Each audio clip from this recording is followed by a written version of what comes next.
मैं आपको शक्ति का दूसरा सिद्धांत बताता हूं। मुझे नहीं मालूम कि यह सिद्धांत मुझे बताना चाहिए या नहीं, मुझे यह भी नहीं मालूम कि यह सही है या नहीं, लेकिन क्योंकि मैं इसको मानता हूं और मुझे मालूम है कि इसके बारे में कई लोग जिनके हायर मॉरल वैल्यूज हैं शायद न भी समझते हो या न भी वो रखते हो, लेकिन एक मेरा विचार है, चाहे तो इस पर विचार करें। सब नहीं तो कुछ न कुछ लोगों को शायद इस विचार से कुछ सोचने की और कुछ करने की प्रेरणा मिलेगी। इतिहास दुनिया की सबसे बड़ी अदालत है, इससे बड़ी अदालत कोई नहीं है। सुप्रीम कोर्ट में क्या हुआ, हाई कोर्ट में क्या हुआ, लड़ाई के मैदान में क्या हुआ, इलेक्शंस में क्या हुआ, ये सब बातें आती हैं चली जाती हैं, बाद में रह जाता है केवल इतिहास। और इतिहास का निर्णय हमेशा उसके पक्ष में गया है जो शक्तिशाली था। इसने कभी उसका साथ नहीं दिया जो न्याय के साथ था, जो सही था। अगर ऐसा होता तो दिल्ली में बाबर रोड होती है, बाबर रोड है लेकिन राणा सांगा रोड नहीं है, क्योंकि बाबर आया, विजयी हुआ, राणा सांगा हार गया। भारत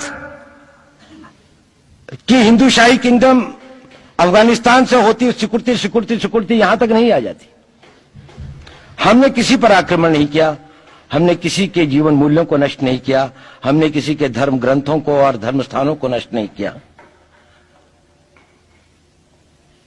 शायद हम न्याय संगत थे, शायद सत्य भी हमारे पक्ष में था, लेकिन शक्ति हमारे साथ नहीं थी।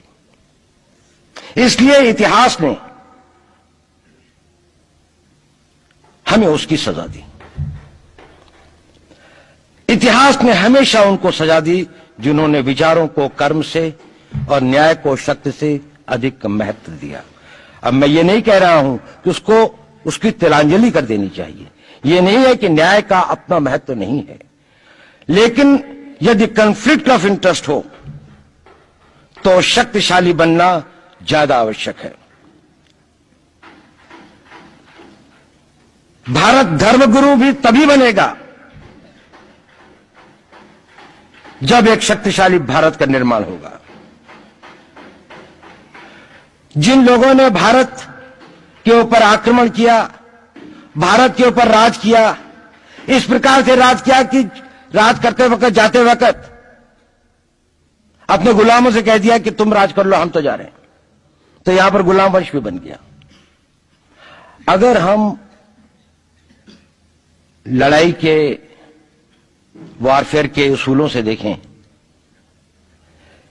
कि किसी भी राष्ट्र की जो कॉम्प्रिहेंसिव स्टेट पावर होती है, किन चीजों से वो लड़ाई लड़ता है, किसको हम कहते हैं कि ये शक्तिशाली है, दूसरा शक्तिशाली नहीं है, क्या वो अव्यय होते हैं उसके, क्या घटक होते हैं उसके। तो भारत के पास जनशक्ति, धन शक्ति, ज्ञान की शक्ति, टेक्नोलॉजी की शक्ति, और जिन लोगों ने आक्रमण किया उनकी शक्ति को अगर हम ये देखें तो शायद 1 और 1000 का अनुपात भी नहीं होता। लेकिन उसके बाद भी हम वो नहीं कर पाए। और ये प्रश्न भी किसी ने पूछा, उस पर मैं आऊंगा बाद में। निवेदिता जी ने उसका बहुत अधिक उत्तर दिया, बहुत अच्छा उत्तर दिया था कि क्या कारण है, किसके कारण भी हम लोग इस लड़ाई में इतिहास ने हमारा साथ या हमारे पक्ष में न्याय नहीं दिया। क्या कारण है कि कश्मीर में हम लड़ रहे हैं, जिन्होंने हमारे ऊपर आक्रमण हो रहा है, हमारे ऊपर बाहर से लोग आकर वायलेशन हमारे बॉर्डर का करते हैं, इन्फिल्ट्रेटर्स हमारे यहां आते हैं, जबकि पूरा का पूरा कश्मीर भारत का भाग है, अभिन्न भाग है। कानून के अनुसार वहां के राजा ने यह हस्ताक्षर किए, हमें दिया।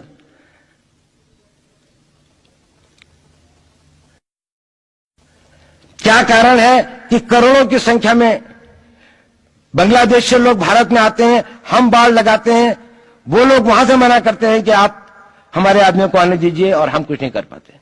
और भारत में 2 करोड़ नागरिक रहते हैं। हम हर एयरपोर्ट के ऊपर में इमिग्रेशन की चेक पोस्ट लगाते हैं कि कहीं पर कोई एक आदमी बिना पासपोर्ट के या बिना वीजा के भारत में प्रवेश न कर जाए। यहां पर लाखों की संख्या में, करोड़ों की संख्या में लोग आते हैं। सुप्रीम कोर्ट भी ये वो करता है कि जिन लोगों ने जो इसके लिए जिम्मेदार हैं, उन्होंने जो काम किया है वो भारत के ऊपर आक्रमण के बराबर काम किया है।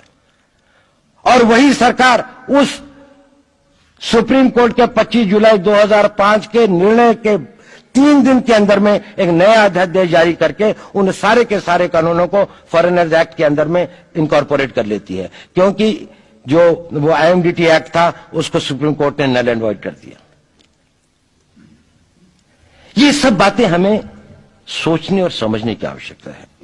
एक कारण, मैं ज्यादा चीजों में नहीं जाना चाहता, इतना समय भी नहीं होगा, कि भारत विदेशों से इतना नहीं हारा। अंग्रेजों ने भारत के खिलाफ कोई लड़ाई ऐसी नहीं जीती जिसमें कि अंग्रेजों की फौज में भारतीय सिपाही नहीं थे।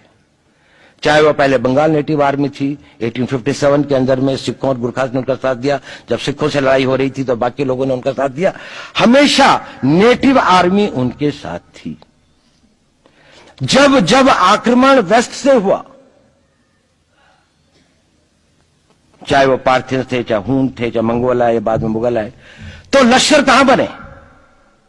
वो तो थोड़े से लोग आए थे। लश्कर बने काबुल में, जिस वक्त तो इस्लामाइज भी नहीं हुआ था, लाहौर में, सरहंद में।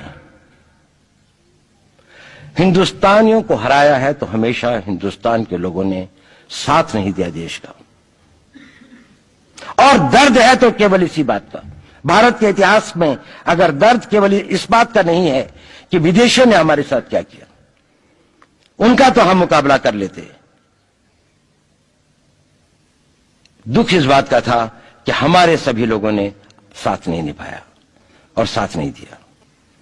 और इसकी फीलिंग आज भी मुझे इस देश में होती है। और भारत को आंतरिक या बाह्य शक्तियों से जो सबसे बड़ा खतरा है, वो खतरा इस बात का है कि हमारे अपने लोग ही कहीं राष्ट्र की सुरक्षा, राष्ट्र की अस्मिता, राष्ट्र के गौरव का सौदा न कर बैठे, अपने आज के सुख के लिए अपने भविष्य को अंधकारमय न कर दें। और इसके लिए जो जागरूकता चाहिए, इसके लिए जो ताकत पैदा करनी है, वो ताकत केवल समाज के अंदर भी पैदा की जा सकती है। उसको केवल आप लोग कर सकते हैं। वो केवल आज की युवा शक्ति ही कर सकती है।